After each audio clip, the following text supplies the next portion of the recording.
नमस्कार। नमस्कार। आज हम एक अहम मसले पर बात करने वाले हैं। जी। यूक्रेन और रूस के बीच जो युद्ध चल रहा है उस पर।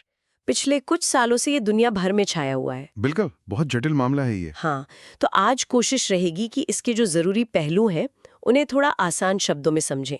हमारे पास कई रिपोर्ट्स और विश्लेषण है इस पर। जी, चलिए शुरू करते हैं। तो ये सब शुरू कहाँ से हुआ, मतलब इसकी जड़ें कहाँ हैं? देखिए, इसके लिए हमें थोड़ा पीछे जाना होगा, शायद 2014 में। हाँ, 2014 जब रूस ने क्रीमिया पर कब्जा कर लिया था। जी, और वहाँ एक जनमत संग्रह भी कराया गया। जिसे ज्यादातर देशों ने माना नहीं है ना, उसे अवैध कहा गया। हाँ, अंतर्राष्ट्रीय स्तर पर उसे मान्यता नहीं मिली।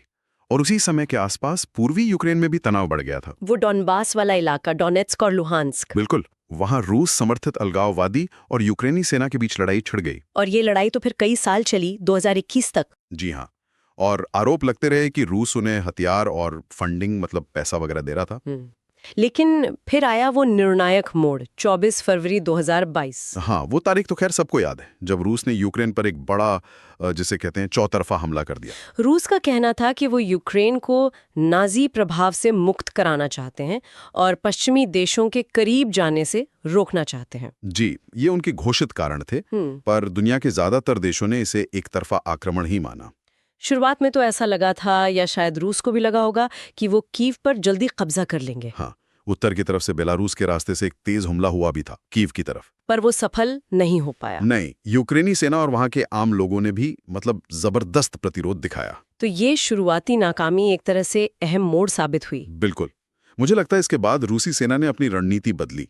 उन्होंने फिर अपना ध्यान कहाँ लगाया? फोकस शिफ्ट हो गया पूर्वी और दक्षिणी यूक्रेन पर। अच्छा। जी हाँ, जैसे मारियोपोल, खिरसोन, इन शहरों पर। जी हाँ, इन अहम शहरों पर कब्जा जमाया और साथ ही काला सागर में यूक्रेन की जो नौसैनिक पहुंच थी उसे भी कमजोर करने की कोशिश की। इस लड़ाई में एक और चीज जो बहुत देखने को मिली वो है नई टेक्नोलॉजी का इस्तेमाल। हाँ, ये तो है।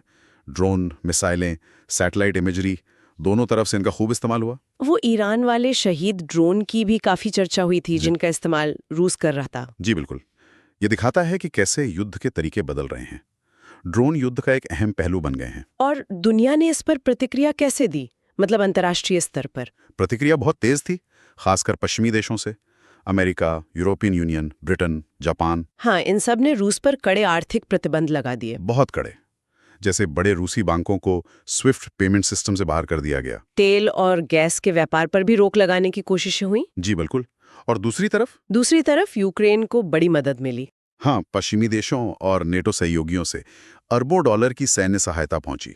इसमें तो आधुनिक हथियार भी शामिल थे, हिमार्स रॉकेट सिस्टम, टैंक। हाँ, लियोपार्ड टैंक, हिमार्स और यहाँ तक कि लड़ाकू जेट देने की भी बातें हुई। इस मदद ने यूक्रेन को लड़ाई में टिके रहने में अहम भूमिका निभाई।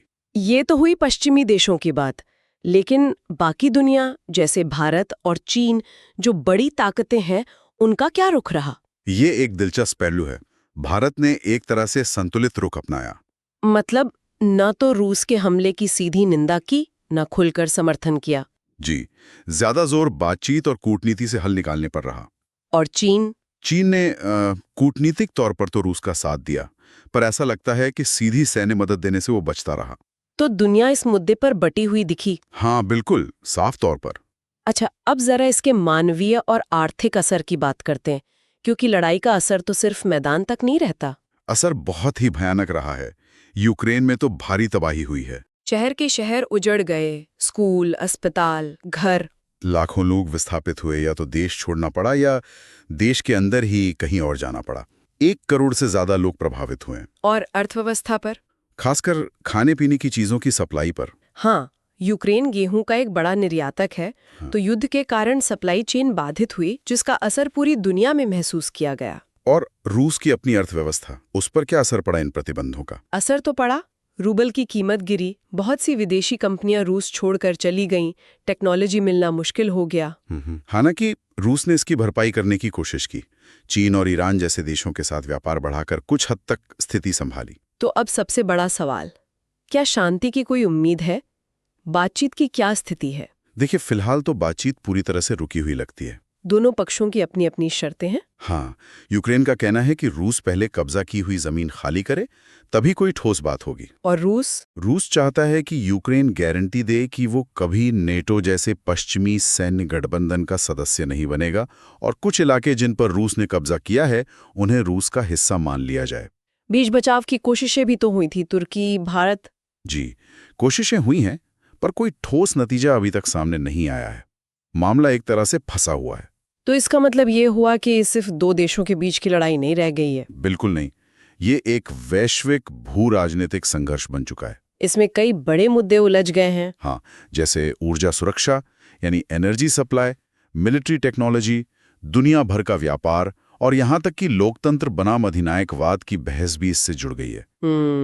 ये संघर्ष दिखा रहा है कि दुनिया कितनी ज्यादा आपस में जुड़ी हुई है। बिल्कुल, एक जगह का संकट कैसे पूरी दुनिया को प्रभावित कर सकता है, ये इसका एक बड़ा उदाहरण है।